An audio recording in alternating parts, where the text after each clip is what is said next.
Hello students, good morning to all of you. Welcome to the YouTube channel of Fusion classes.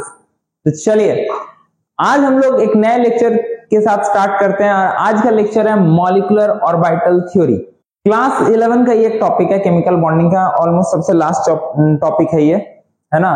और काफी कोई इससे बहुत confuse भी रहते हैं। बहुत सारा इसमें linear combination of atomic orbital होता है। एक्चुअली मॉलिक्यूलर ऑर्बिटल थ्योरी होता क्या है, मॉलिक्यूलर ऑर्बिटल डायग्राम।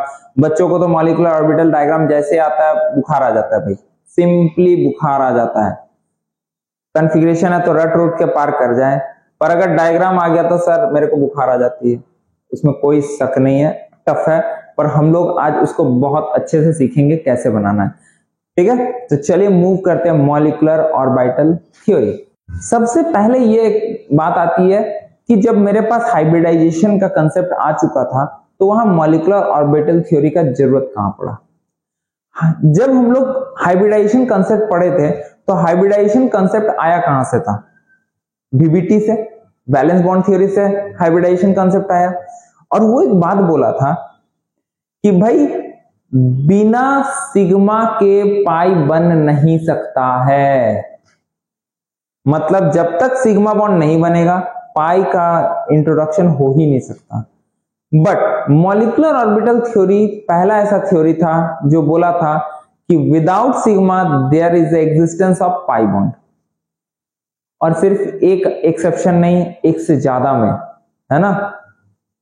आई बात समझ में। तो इसी चीज को कौन बताया था, मॉलिक्यूलर ऑर्बिटल थ्योरी, ठीक है।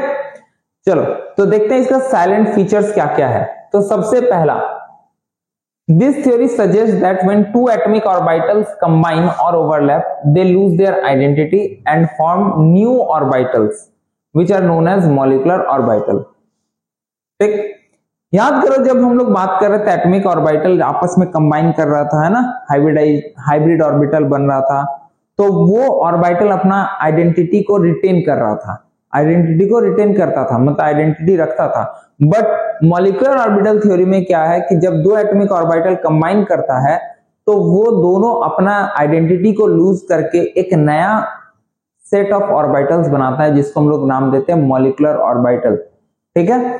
जैसे कि यहाँ पे दो हाफ फिल्ड एटॉमिक ऑर्बिटल है, अकॉर्डिंग टू वीवी कॉन्सेप्ट, मतलब बैलेंस बॉन्ड कॉन्सेप्ट, ये दोनों आपस में इस तरह ओवरलैप हो गया। बट जब हम लोग मॉलिक्यूलर ऑर्बिटल अप्रोच पे बात करेंगे, जब मॉलिक्यूलर ऑर्बिटल फॉर्म करेगा तो ये दोनों ओवरलैप नहीं करेगा, इन दोनों का न्यूक्लियस आपस में कंबाइन कर देगा। देखो यहाँ पे जो डार्क करके थोड़ा सा डॉटेड, वो न्यूक्लियस दोनों आपस में कंबाइन कर गया, मतलब formation of new molecular orbital. आई बात समझ में, क्लियर है। मतलब ये सिर्फ मॉलिक्यूल के लिए एप्लीकेबल है, एटम के लिए नहीं है, सिंगल एटम में ये एप्लीकेबल नहीं है। The electrons in a molecule are present in a various molecular orbital as the electron of atoms are present in atomic orbital। जब हम लोग एटम्स में बात करते हैं, जैसे हाइड्रोजन का इलेक्ट्रॉन कहां रहता है, 1s में, तो हम लोग वहां पे एटॉमिक ऑर्बिटल में रखते हैं। बट अगर बोले कि भाई बताओ H2 का इलेक्ट्रॉन कहां रहेगा, क्लियर है, तो H2 का इलेक्ट्रॉन कहां रहेगा, तो हमेशा मॉलिक्यूल का इलेक्ट्रॉन हमेशा मॉलिक्यूलर ऑर्बिटल में रहेगा, ठीक है। चलो next point, the atomic orbitals of comparable energy and proper symmetry combine to form molecular orbital. मतलब हमेशा याद रखना जब एटॉमिक ऑर्बिटल्स जब कंपैरेबल एनर्जी का होगा तभी आपस में कंबाइन करेगा। अच्छा, इस कॉम्बिनेशन के ड्यूरिंग ये भी देखना जरूरी है कि दोनों का सिमेट्री क्या है। ऐसा नहीं कि पी वाई के साथ पीजेड कंबाइन कर जाएगा, ठीक है। आई बात समझ में। तो वही चीज है यहाँ पे भी, तो ध्यान रखना है। तो हमेशा याद रखना कंपैरेबल एनर्जी और प्रॉपर सिमेट्री वाला ही कंबाइन करेगा मॉलिक्यूलर ऑर्बिटल बनाने के लिए। जैसे 1s can combine with 1s but not with 2s, 2s के साथ 1s कभी भी कंबाइन नहीं करेगा बशर्ते दोनों s है।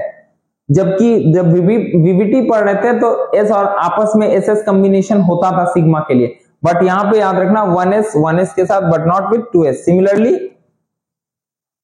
s orbital can overlap with pz orbital but not with px py। px py के साथ कभी भी s ऑर्बिटल ओवरलैप नहीं करेगा, सिर्फ pz के साथ करेगा, क्योंकि वही उसके साथ क्या बना सकता है, ये आगे बात करेंगे। चलो नेक्स्ट आते हैं, While an electron in an atomic orbital is influenced by one nucleus, in a molecular orbital it is influenced by two or more nuclei depending upon the number of atoms in the molecule. Thus an atomic orbital is monocentric while molecular orbital is polycentric. मतलब क्या हुआ, जब atomic orbital पे बात करते हैं तो वहां पे जो भी इलेक्ट्रॉन है वो सिर्फ एक एटम के न्यूक्लियस से अट्रैक्टेड रहता है, ठीक है। जबकि जब मॉलिक्यूल का फॉर्मेशन होता है तो मॉलिक्यूल का फॉर्मेशन के लिए मिनिमम दो या दो से ज्यादा एटम का जरूरत है ना, तो वहां पे जो मॉलिक्यूल के पास जितना इलेक्ट्रॉन है अब वो किसी एक या दो न्यूक्लियस के अंदर नहीं है, तो जितना एटम्स वहां कंबाइंड फॉर्म में है उतने न्यूक्लियाई के अंदर वो रिसाइड कर रहा है, मतलब उतने की निगरानी में है। मतलब एटॉमिक ऑर्बिटल जो है वो क्या है, मोनोसेंट्रिक। मोनो मतलब एक सेंटर, एक न्यूक्लियस के अंदर है, जबकि जो मॉलिक्यूलर ऑर्बिटल है वो क्या है, पॉलीसेंट्रिक, बहुत सारे न्यूक्लियस के अंदर है। समझ में आई बात। The number of molecular orbital formed is equal to number of combining atomic orbitals, ठीक है। इसका मतलब जितना एटॉमिक ऑर्बिटल आपस में कंबाइन करेगा उतना ही मॉलिक्यूलर ऑर्बिटल बनेगा। क्लियर है। मतलब जैसे when two atomic orbital combine, two molecular orbital form, ठीक है। अगर दो एटॉमिक ऑर्बिटल आपस में कंबाइन कर रहा है, जैसे 1s एक का दूसरा का 1s आपस में कंबाइन करेगा तो दो मॉलिक्यूलर ऑर्बिटल बनेगा, ठीक है। एक का नाम देंगे बॉन्डिंग मॉलिक्यूलर ऑर्बिटल और एक का नाम देंगे एंटी बॉन्डिंग मॉलिक्यूलर ऑर्बिटल। आई बात समझ में। अच्छा, अब बॉन्डिंग, जब कोई बॉन्ड बन रहा है तो स्टेबिलिटी क्या होगा, बढ़ेगा, एनर्जी घटेगा। समझ में आई बात। तो वही मैंने यहां पे लिखा है, one is known as bonding molecular orbital while the other is antibonding molecular orbital. The bonding molecular orbital BMO has lower energy and hence greater stability than the corresponding antibonding molecular orbital. मतलब bonding वाले का energy कम होगा, stability ज्यादा होगा, जबकि anti bonding के case में उसका एनर्जी क्या होगा, ज्यादा होगा, स्टेबिलिटी कम होगा। क्लियर है। कैसा होगा वो भी हम देखेंगे। चलो उसके बाद the molecular orbitals like atomic orbitals are filled in accordance with above principle, obeying the Pauli's exclusion principle and the Ohm's rule। मतलब जैसे एटॉमिक ऑर्बिटल में हम लोग इलेक्ट्रॉन को फिल करते थे, याद करो इलेक्ट्रॉनिक कॉन्फ़िगरेशन में, तो अबव, ओम्स, पॉलीज को सबको मानते हुए फिल कर रहे थे ना, लोअर से ऊपर जाएगा, अगर सेम एनर्जी में एक एक पहले भरेगा फिर पेयरिंग होगा, है ना। उसी तरह मॉलिक्यूलर ऑर्बिटल में भी ये रूल्स फॉलो होंगे, ठीक है। चलो next. Just as the electron probability distribution around a nucleus in an atom is given by an atomic orbital, the electron probability distribution around a group of nuclei in a molecule is given by molecular orbital। इसका मतलब क्या है कि electron का probability किसी भी nucleus के चारों ओर जहां पे मैक्सिमम हो उसको हम लोग बोलते थे एटॉमिक ऑर्बिटल। याद करो, probability density curve, probability curve, Sai square, है ना। बट यहां पे क्या है, मॉलिक्यूलर ऑर्बिटल में एक तो न्यूक्लियस है नहीं, एक से ज्यादा है ना, तो इसीलिए जब भी हम लोग इलेक्ट्रॉन का ज्यादा कहीं सराउंडिंग अगर ज्यादा दिखेगा किसी दो तीन न्यूक्लियस के चारों तरफ, उसको हम लोग मॉलिक्यूलर ऑर्बिटल मान लेंगे। समझ में आई बात। जैसे the electron probability distribution around a group of nuclei in A molecule, मतलब इलेक्ट्रॉन का अगर डिस्ट्रीब्यूशन किसी ग्रुप ऑफ न्यूक्लियाई, मतलब दो तीन न्यूक्लियस के चारों ओर ज्यादा अगर पाया जाएगा तो उसको हम मान लेंगे क्या, मॉलिक्यूलर ऑर्बिटल। क्लियर। उसके बाद last point, the bonding molecular orbitals are represented as sigma, pi, delta etc, ठीक है। whereas the corresponding anti bonding molecular orbitals are represented as by sigma star। star stands for anti bonding, star stands for anti bonding, ठीक है। Sigma star, pi star, delta star etc, ठीक है। तो ये था तुम्हारा salient features. I hope salient feature सबको clear है। अब आते हैं मेन मुद्दा, that is linear combination of atomic orbitals, LCAO। What do you mean by LCAO, linear combination of atomic orbitals. ध्यान देना, according to the principle of LCAO an atomic orbital is an electron wave, ठीक है। the waves of two atomic orbitals may be in phase or out of phase। इसका मतलब क्या है कि जो principle of linear combination of atomic orbital है वो बताता है कि एटॉमिक ऑर्बिटल में जो इलेक्ट्रॉन है वो किस फॉर्म में रहता है, वेव के फॉर्म में, ठीक है।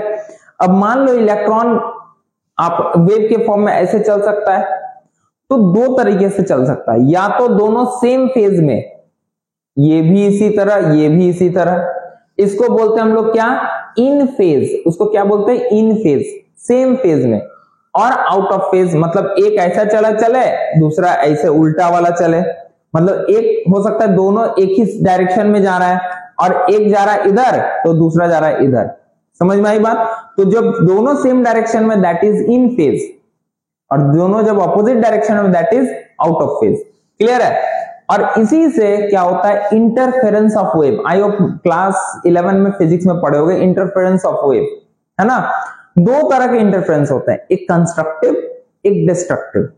कंस्ट्रक्टिव इंटरफेरेंस किसको बोलते हैं, तो जब दो वेव, ध्यान देना, जब दो वेव सेम डायरेक्शन में मूव करता हो तो इसका रिजल्टेंट एम्पलीट्यूड क्या होता है, बढ़ जाता है। देखो इस वेव का एम्पलीट्यूड, एक का वेव फंक्शन ये साई एक इस वेव का वेव फंक्शन है, साई बी इस वेव का वेव फंक्शन है, तो रिजल्टेंट जो होता है अगर दोनों सेम है तो दोनों आपस में क्या होगा, जुड़ जाएगा, जुड़ जाएगा तो साइज क्या होगा, एम्पलीट्यूड बढ़ जाएगा। इसको बोलेंगे कंस्ट्रक्टिव इंटरफेरेंस। क्या बोलेंगे इसको, कंस्ट्रक्टिव इंटरफेरेंस। क्लियर। उसी तरह मान लो आउट ऑफ फेज, मतलब एक ऐसा चले दूसरा ऐसा चले, उल्टा, है ना। तो उस केस में क्या होगा भाई, ये साई ए ये साई बी, तो दोनों उल्टा है ना, तो रिजल्टेंट जो होता है एम्पलीट्यूड क्या होगा, छोटा हो जाएगा, that is psi A minus psi B. इसको बोलेंगे डिस्ट्रक्टिव इंटरफेरेंस। समझ में आई बात, क्लियर है। जैसे एक सिंपल सा बात बता रहे, दो इंसान है, दोनों इंसान सोच रहा है, दोनों का अगर सेम सोच हो जाए तो भाई वो कुछ अच्छा और कर जाता है।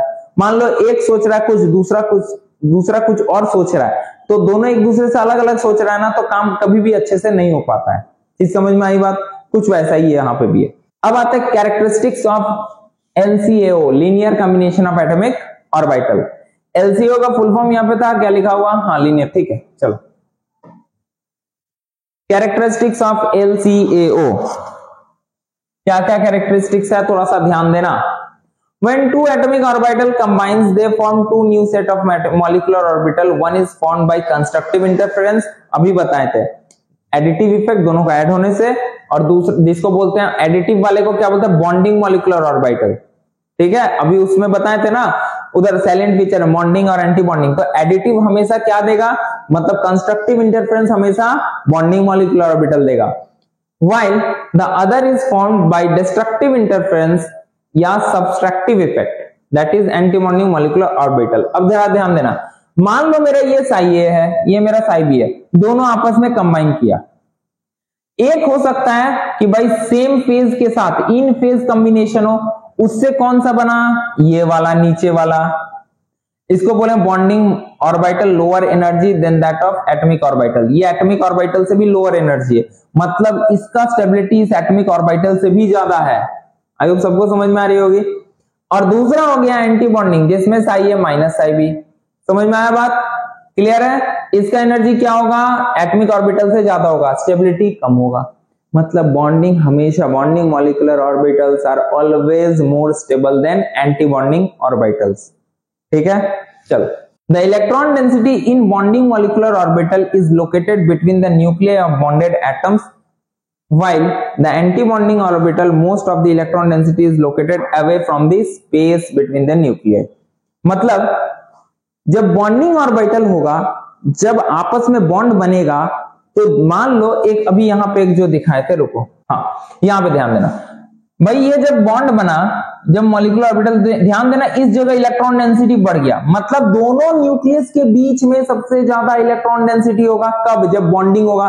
बट जब एंटी बॉन्डिंग होगा, तो एंटी बॉन्डिंग मतलब क्या, एक दूसरे को वो मतलब कि इग्नोर कर रहा है, मतलब ये इसको बोले बट, ये वो इसको बोले नहीं हमको तेरे साथ नहीं रहना है, तो दोनों का साथ रहेगा तब तो इलेक्ट्रॉन यहां लाई करेगा। जब दोनों साथ में है ही नहीं, तो ये अपना इलेक्ट्रॉन जितना इससे दूर भगाएगा, ये इलेक्ट्रॉन इससे उतना दूर भगाएगा। सिमिलरली ये जो न्यूक्लियस है, ये भी अपना इलेक्ट्रॉन इससे दूर भगाएगा। बस वही चीज मैंने यहाँ पे लिखा है, ध्यान देना। The electron density in bonding molecular orbital is located between the nuclei of bonded atoms, दोनों के न्यूक्लिया के बीच में होगा, While in antibonding molecular orbital, most of the electron density is located away from the space between the nuclei. मतलब दोनों के बीच में नहीं रहेगा, दोनों से दूर जाएगा। क्लियर है? चलो नेक्स्ट आते हैं। Electrons in bonding molecular orbital tends to hold the nuclei together and hence BMO has lower energy than either of the atomic orbitals. While electron in antibonding molecular orbital tends to repel each other and hence ABMO has higher energy than either of the atomic orbital. Simple सा बात है। BMO bonding molecular orbital क्या करता है? दोनों nucleus को आपस में जोड़ता है। जोड़ने से क्या होता है? स्टेबिलिटी बढ़ता है। स्टेबिलिटी बढ़ता है तो बॉन्डिंग मॉलिक्यूलर ऑर्बिटल का जो एनर्जी है वो कम होगा। किसके तुलना में? एंटी बॉन्डिंग के तुलना में, क्योंकि एंटी बॉन्डिंग एक दूसरे को ढकेलता है। ढकेलने से मतलब क्या हुआ? एनर्जी का बढ़ जाना, स्टेबिलिटी का घट जाना। क्लियर है? किससे? जिस एटॉमिक ऑर्बिटल से ये दोनों बन रहा है, ध्यान देना, ये दोनों से बन रहा है तो बॉन्डिंग वाले का देखो एनर्जी घट गया, एंटी बॉन्डिंग का बढ़ गया। चीज समझ में आ गया होगा यो। चलो next, in BMO the probability of finding electron increases whereas in ABMO probability of finding electron decreases। मतलब BMO बॉन्डिंग मॉलिक्यूलर ऑर्बिटल में इलेक्ट्रॉन पाए जाने की संभावना ज्यादा है, जबकि एंटी बॉन्डिंग में कम है। क्लियर है? चलो आगे बढ़ते हैं। सिंपल से यहां पे भी देख रहे हो, सबसे पहले बॉन्डिंग ही भरेगा तो बॉन्डिंग में पाए जाने का हमेशा टेंडेंसी ज्यादा होगा। In BMO bonding molecular orbital the probability of finding electron increases whereas in anti-bonding molecular orbital probability of finding decreases। मतलब सिंपल सा बात है, यहाँ पे इलेक्ट्रॉन है तो सबसे पहले इलेक्ट्रॉन आपस में जुड़ के लोअर एनर्जी में भरेगा, दैट इज बॉन्डिंग वाले में, फिर उसके बाद एंटी बॉन्डिंग में। तो ऑब्वियस सी बात है बॉन्डिंग मॉलिक्यूलर ऑर्बिटल में एनर्जी का एनर्जी नहीं, इलेक्ट्रॉन का प्रोबेबिलिटी ज्यादा है पाए जाने का। ठीक, चलो नेक्स्ट मूव करते हैं भाई। अब आते हैं condition of linear combination of atomic orbital, मतलब किस किस कंडीशन में कॉम्बिनेशन होगा। चलो पहला, the combining atomic orbital must have same और नियरली द सेम एनर्जी।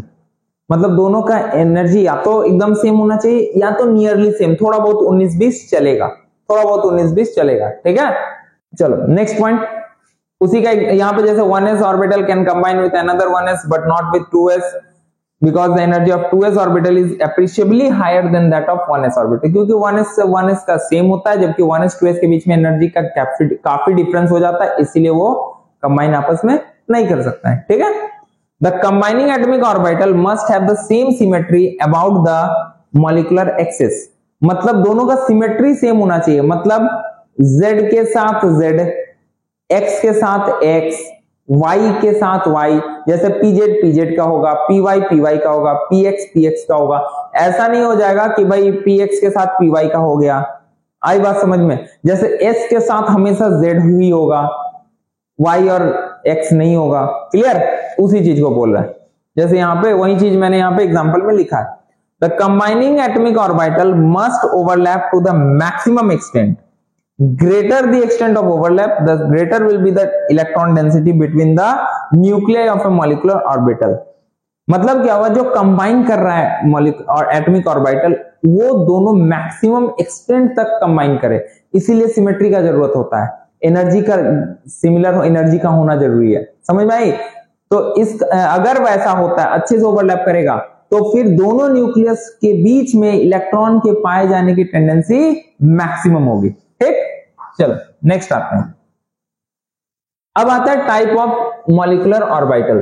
तो सीधा सीधी अगर दो एटॉमिक ऑर्बिटल आपस में इंटर न्यूक्लियर एक्सिस, मतलब न्यूक्लियस के अलोंग अगर होता है, अगर कंबाइन कर रहा है, तो उसमें sigma molecular orbital and they're symmetrical around the bond axis. अगर दोनों के एक्सिस के अलोंग अगर होगा तो वो सिग्मा।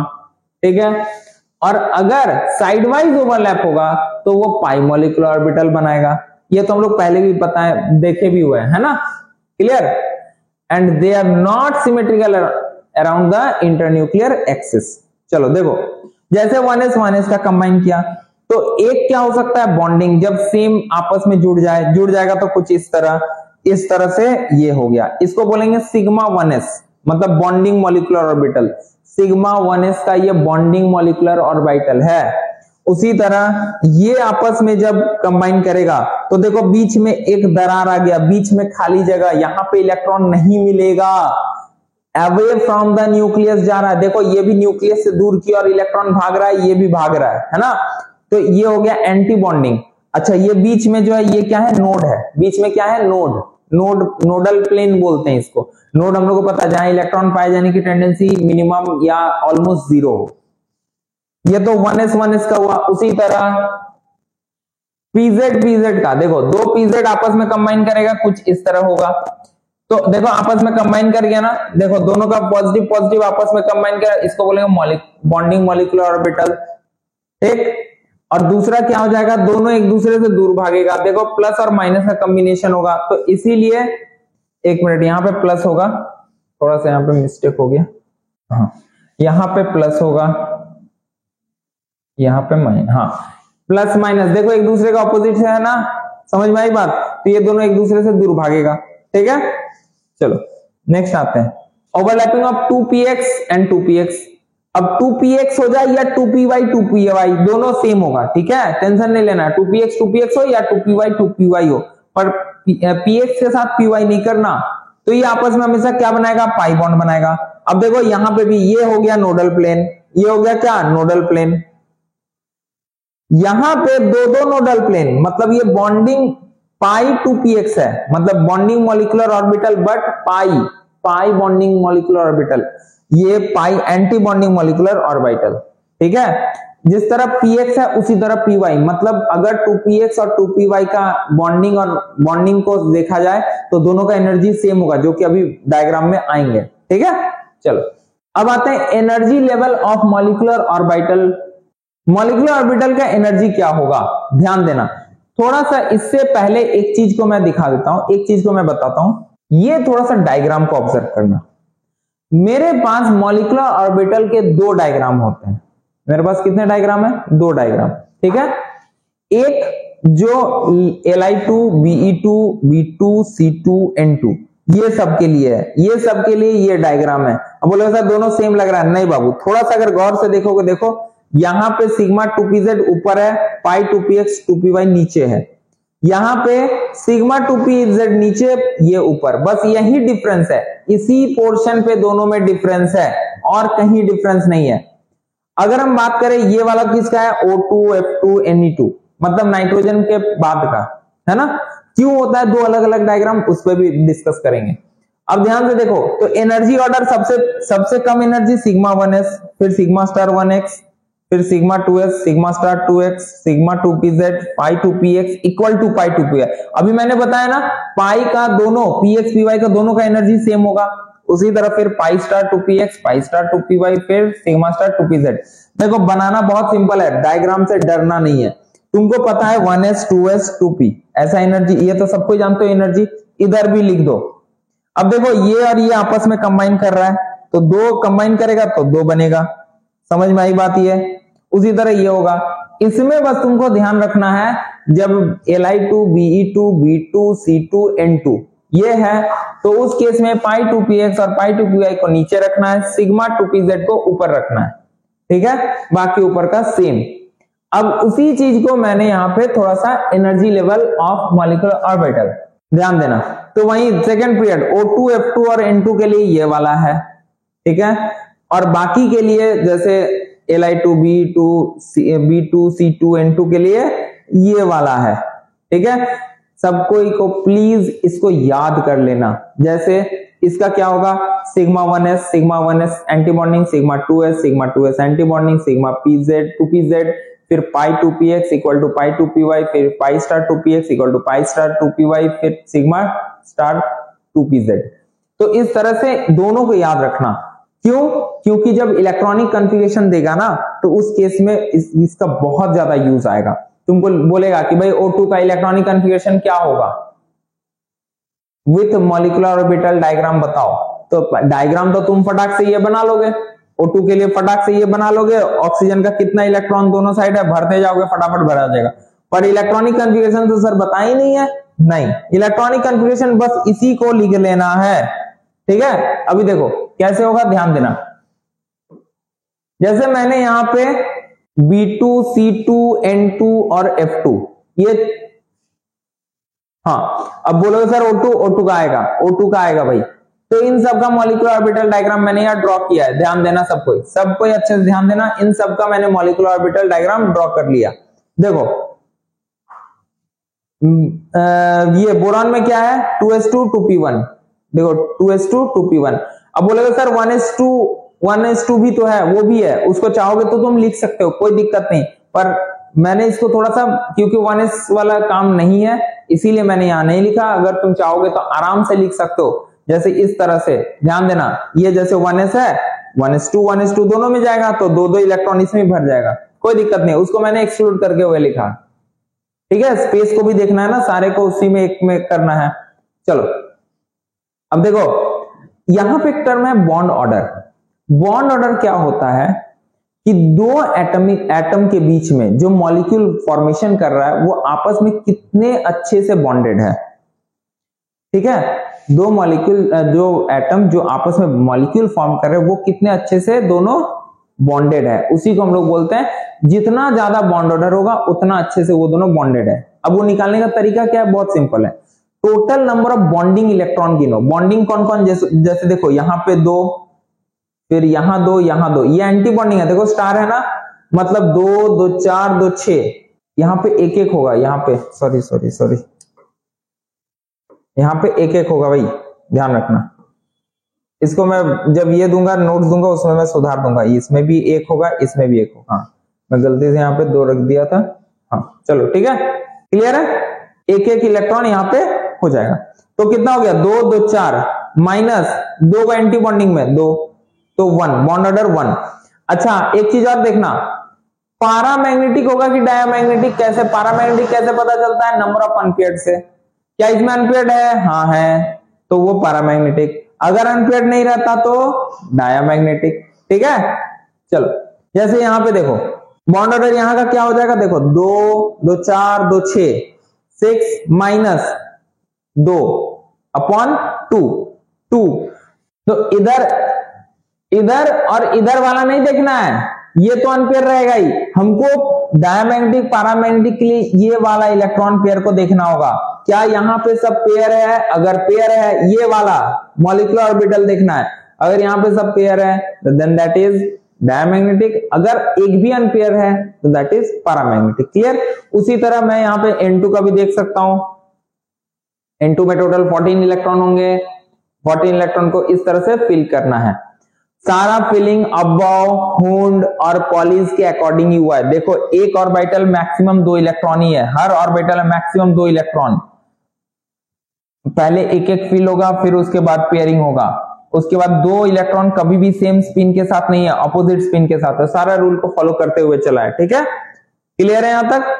चले तो नेक्स्ट मूव करते हैं, molecular behaviour on the basis of molecular orbital diagram.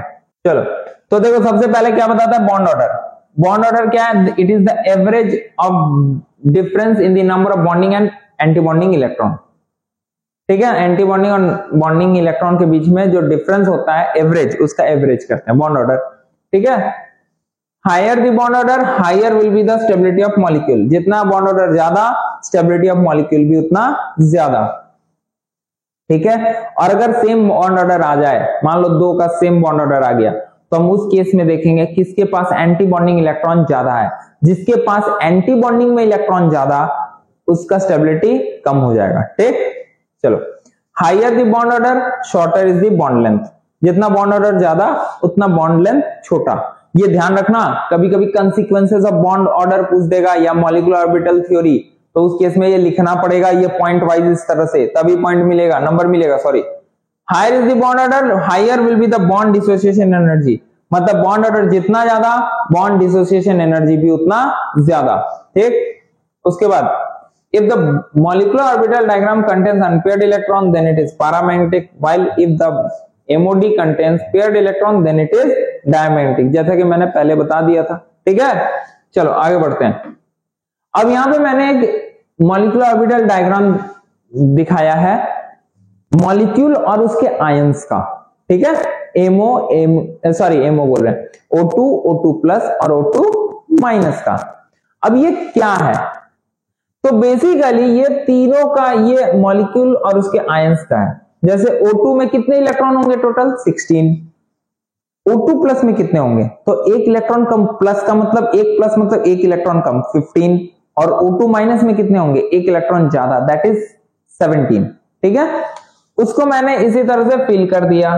1s2 दोनों में वो भी होगा, पर चूंकि जगह कम था इसीलिए मैंने उसको हटाया। ठीक है, तो देखो बॉन्ड ऑर्डर जब करेंगे, number of bonding minus number of anti bonding by 2, तो बॉन्ड ऑर्डर इसका कितना आ जाएगा 2। तुम भी निकाल सकते हो, कोई ऐसी बड़ी बात नहीं है, आराम से निकल जाएगा। इसमें बॉन्ड ऑर्डर कितना होगा 2.5, इसका बॉन्ड ऑर्डर 1.5। बॉन्ड ऑर्डर निकालने का formula same, bonding minus anti bonding. ठीक है, तो स्टेबिलिटी सबसे ज्यादा O2 प्लस, सबसे ज्यादा बॉन्ड ऑर्डर, उसके बाद O2 फिर O2 minus. Bond dissociation energy भी सेम, बॉन्ड लेंथ क्या हो जाएगा, उल्टा हो जाएगा, O2 माइनस का सबसे ज्यादा, फिर O2 फिर O2 प्लस। और मैग्नेटिक मोमेंट निकालने का फॉर्मूला क्या होता है, simple, root under n into n plus 2। ठीक है, चलो आगे बढ़े। अब आता है एक बहुत important theory, that is sp mixing. क्यों पढ़ रहे हैं ये, तो भाई एक चीज देखना जरा, सर आपने तो गजब का ये बता दिया, मेरे को समझ में भी आ गया, बट ये तो बताई नहीं ये ऐसा चेंज हो क्यों जाता है, ये नीचे था ये ऊपर आ गया, बाकी तो ऊपर कोई चेंज नहीं हुआ, ये भी हो जाता तब कुछ बात समझ में आता है ना। सबके मन में थोड़ा थोड़ा तो ये चल रहा होगा। तो इसी को आंसर देने के लिए आया कौन, sp मिक्सिंग। कौन आया, sp मिक्सिंग। क्या होता है, नाम से जैसे क्लियर होगा, S और P मिक्स होता है। ठीक है, अब जरा समझना ये sp मिक्सिंग में होता क्या है। जैसे क्या है, सेकेंड पीरियड में जैसे ही वो सेकेंड पीरियड जाएंगे और लेफ्ट टू राइट मूव करेंगे, तो 2s और 2p के बीच जो एनर्जी है, वो सब सेल का एनर्जी वो धीरे धीरे बढ़ता है। मतलब लिथियम में सबसे कम रहेगा, फिर बेरिलियम में थोड़ा बढ़ेगा, बोरॉन में और बढ़ेगा, कार्बन में और बढ़ेगा, नाइट्रोजन में और बढ़ेगा, और ऑक्सीजन में से तो बहुत बढ़ेगा। क्यों, क्योंकि अप टू नाइट्रोजन दोनों हाफ फिल्ड, मतलब up to nitrogen half filled होता है, P2P हाफ फिल्ड होता है ना, तो इलेक्ट्रॉन डेंसिटी थोड़ा कम, पर ऑक्सीजन से बहुत ज्यादा बढ़ जाता है, तो एनर्जी गैप भी बहुत ज्यादा बढ़ेगा। अब ये जो है, due to small energy gap of 2s2p in lithium, beryllium, boron, carbon and nitrogen, their orbital mixes. अब सर ऑर्बिटल मिक्स कैसे हो सकता है, ध्यान से देखना, थोड़ा सा एक चीज को समझते हैं इसमें। कहां पे समझाएं, यहां पे, अच्छा ठीक है, देखो यहां पे समझाते हैं, थोड़ा सा पीछे आके इसमें थोड़ा ड्रॉ कर रहे हैं भाई, कोई बुरी बात नहीं है, ड्रॉ कर रहे हैं। ठीक है, थोड़ा सा समझने के लिए यहां पे हम ड्रॉ कर रहे हैं, समझाने के लिए। चलो देखो, जैसे ये 2s और 2p का एनर्जी बहुत कम है, ठीक है, तो 2s में जो सिग्मा है ना और 2p का जो सिग्मा है, ये आपस में क्या करेगा, कॉम्बिनेशन, मॉलिक्यूलर ऑर्बिटल में आपस में क्या होगा, कॉम्बिनेशन करेगा। जब भी कॉम्बिनेशन होगा तो ऑब्वियस है एनर्जी में कुछ तो चेंज होगा ना। याद करो, दो एटॉमिक ऑर्बिटल जब आपस में मिक्स हो रहा था, एक का एनर्जी कम हो रहा था, एक का एनर्जी बढ़ जा रहा था, है ना। उसी तरह इसमें भी क्या होगा, एक का एनर्जी थोड़ा कम होगा और एक का एनर्जी थोड़ा बढ़ेगा। समझ में आई बात।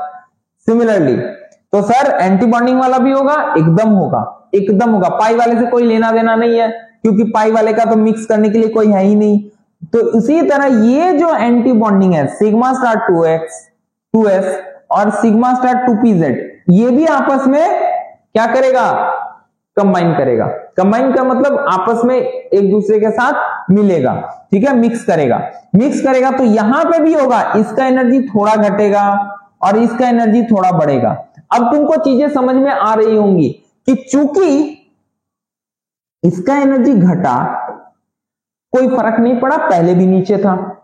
इसका एनर्जी बढ़ा तो भी कोई फर्क नहीं पड़ा, क्योंकि ऊपर था। इसका एनर्जी भी घटा तो भी कोई फर्क नहीं पड़ा, क्योंकि इससे तो ये फिर भी ऊपर है। बट जैसे ये इसका बढ़ा, फिर तो फर्क पड़ा ना, क्योंकि अब ये जो है सिग्मा 2pz इन दोनों से ऊपर चला गया। समझ में आई बात। तो क्यों हुआ, क्योंकि इन दोनों के बीच का डिस्टेंस, ओहो, ये दोनों के बीच का डिस्टेंस डेल्टा ई कम है, ये एनर्जी गैप कम है, इसीलिए ऐसा हुआ। अगर ये एनर्जी गैप ज्यादा होता फिर तो ये मिक्स हो ही नहीं पाता, और मिक्स नहीं होता तो ऑब्वियस सी बात है ये नीचे रहता और ये ऊपर ही रहता। क्यों? क्योंकि sigma more stable bond form करता है पाई से। समझ में आई बात? ये भी बता दिए क्यों ये नीचे रहता, क्योंकि सिग्मा बॉन्ड मोर स्टेबल होता है, मोर स्ट्रॉन्गर होता है, मोर एक्सटेंट ऑफ ओवरलैपिंग होता है, किसके तुलना में? पाई के तुलना में। आयु अब सबको समझ में आ गया होगा। इसीलिए there is change in molecular orbital diagram. ओ हो समझ में आई बात? देखो यही चीज मैंने यहाँ पे लिखा है, कहां से है? मिक्सेड। हाँ, due to small energy gap of 2s and 2p in lithium, beryllium, boron, carbon and nitrogen, their orbital mixes. Sigma 2s mixes with sigma 2pz, while sigma star 2s mixes with sigma star 2pz. ठीक है? As a result of these mixing, the energy of sigma 2pz and sigma star 2pz increases, इन दोनों का increase करता है, while that of sigma 2s and sigma star 2s क्या होता है? Decrease कर जाता है। This is known as sp mixing of orbital in molecular orbital theory. इसी को बोलते हैं sp mixing in molecular orbital theory. Clear है सबको? sp मिक्सिंग किस में होगा? तो अगर होमोन्यूक्लियर है तो Li2 B2 B2 C2 N2 में, और दीज मॉलिक्यूलर आयंस इसमें sp मिक्सिंग होगा, है ना? Will go sp mixing B2 C2 N2 Bn CO Cn Cn minus etc। ठीक है? एक जनरल इंफॉर्मेशन के तौर पे, इन जनरल मॉलिक्यूल्स और आयंस कंटेनिंग 14 और less electrons will follow sp mixing molecular, मतलब 14 या 14 से कम अगर इलेक्ट्रॉन है, फिर से बता रहे हैं ये नॉट मैंडेटरी है, जनरली ये देखा गया है। ठीक है? तो वो sp मिक्सिंग को फॉलो कर देता है, वही वाला डायग्राम में मूव कर जाता है। चलो अब आगे बढ़ते हैं नेक्स्ट। अब हम लोग कुछ, तो ये मिक्सिंग वाला तो मैंने वहां दिखाई दिया, ठीक है? चलो नेक्स्ट आते हैं। अब देखो कुछ मॉलिक्यूलर ऑर्बिटल डायग्राम है, जैसे सबसे पहला CO का। CO में कार्बन और ऑक्सीजन, तो ऑब्वियस सी बात है, याद रखना मॉलिक्यूलर ऑर्बिटल डायग्राम अभी तक तुम होमोन्यूक्लियर सेम न्यूक्लियस के बीच में थे, अब डिफरेंट देख रहे हो। तो याद रखना जिसका इलेक्ट्रोनेगेटिविटी ज्यादा होगा उसका एनर्जी कम होगा। ये मेरा एनर्जी है, तो देखो चूंकि oxygen more electronegative than carbon, तो 2s के मुकाबले इसका 2s नीचे है, इसके 2p के मुकाबले इसका 2p नीचे है। ठीक है? अब जैसे ही आपस में कंबाइन करेगा, ध्यान देना, तो sigma 2s sigma 2pz pi 2px pi 2py sigma star 2s। अब सर ये ऊपर कैसे पहुंच गया? अभी तक तो नीचे था। तो भाई पहुंचेगा नहीं, दोनों का एनर्जी गैप तो देखो, ये नीचे कैसे आएगा? इसका एंटी बॉन्डिंग तो इस 2s का एंटी बॉन्डिंग तो इसके एनर्जी लेवल से तो ऊपर ही रहेगा। समझ में आई बात? इसीलिए ऊपर है। अब इलेक्ट्रॉन इधर कितना है? 2 2 4 2 6 2 8 2 10, तो 2 2 4 2 6 2 8 2 10 इस तरह से भरना चालू करेंगे। तो यहाँ पे तुमको ये इलेक्ट्रॉनिक, इस तरह से इलेक्ट्रॉनिक कॉन्फ़िगरेशन लिखा जाता है। देखो electronic configuration of CO molecule इस तरह से लिखा जाता है। जैसे सिग्मा 2s में कितना इलेक्ट्रॉन है? 2। फिर सिग्मा 2pz, ठीक है, में 2 है। फिर पाई 2px पाई 2py, थोड़ा सा मैं यहाँ पे गड़बड़ कर दिया हूं, पहले ये होगा फिर ये दोनों होगा। ठीक है? तो उसको थोड़ा सा सुधार लेना। फिर सिग्मा स्टार 2s। ठीक है? तो मॉलिक्यूलर ऑर्बिटल डायग्राम में इसको फिर बॉन्ड ऑर्डर निकालेंगे। It means it has 1 sigma and 2 pi bond. ठीक है? चलो उसी तरह NO का भी उसी तरह चलेगा। अब नाइट्रोजन ऑक्सीजन में डिफरेंस थोड़ा कम हो गया, कार्बन के तुलना में कम हो गया ना, तो देखो अब सिग्मा स्टार 2s नीचे आ गया। उसमें डिफरेंस ज्यादा था इसलिए ऊपर चल गया था, अब देखो डिफरेंस कम हो गया तो ये नीचे आ गया, पर फिर भी ऑक्सीजन का नीचे होगा क्योंकि मोर इलेक्ट्रोनेगेटिव है। ठीक है? चलो तो 2 2 4, फिर इस तरह पाई 2px पाई 2py, फिर सिग्मा 2pz, फिर इसमें एक इलेक्ट्रॉन आ जाएगा। ठीक है? इसीलिए NO प्लस जब जाएगा, ध्यान रखना NO प्लस जो होगा वो हमेशा इलेक्ट्रॉन कहां से निकलेगा? पाई स्टार 2px से। कहां से निकलता है? पाई स्टार 2px। ठीक है? और अगर बोलेगा NO में एक इलेक्ट्रॉन हम इंसर्ट करना चाह रहे हैं तो कहां जाएगा? पाई स्टार 2py में। ध्यान रखना इस चीज को। ठीक है? और ध्यान रखना ये भी, अगर NO से एक इलेक्ट्रॉन निकालते हैं तो बॉन्ड ऑर्डर बढ़ जाएगा, ठीक है। जैसे यहाँ पे अभी बॉन्ड ऑर्डर क्या है, 8-3/2। क्लियर, आई बात सबको समझ में? चलो, तो इस तरह से NO का bond order molecular orbital diagram है। भाई डायग्राम जरूर याद करना, कोई ना कोई 1 से 2 डायग्राम पक्का आएगा, ठीक है। चलो नेक्स्ट आते हैं, molecular orbital diagram of HCl। HCl का थोड़ा सा लोचा होगा, क्यों? Cl का इलेक्ट्रोनेगेटिविटी ज्यादा, तो उसका 3p भी इसके 1s से कम हो जाएगा, बहुत ज्यादा होता है हाइड्रोजन के मुकाबले, Cl काफी ज्यादा होता है ना। तो ध्यान देना, इसका 1s और इसका 3p आपस में कंपेरेबल हो गया। अब तुम बोलोगे सर अभी तो थोड़ा देर पहले आप बोले थे कि भाई 1s 1s के साथ कंबाइन कर सकता है, 2s 2s के साथ, 2p 2pz के साथ, तो यहाँ पे फिर अब 3p के साथ 1s को कैसे कंबाइन करें? तो भाई हम एक और चीज बोले थे, एनर्जी कंपेरेबल होना चाहिए, ठीक है।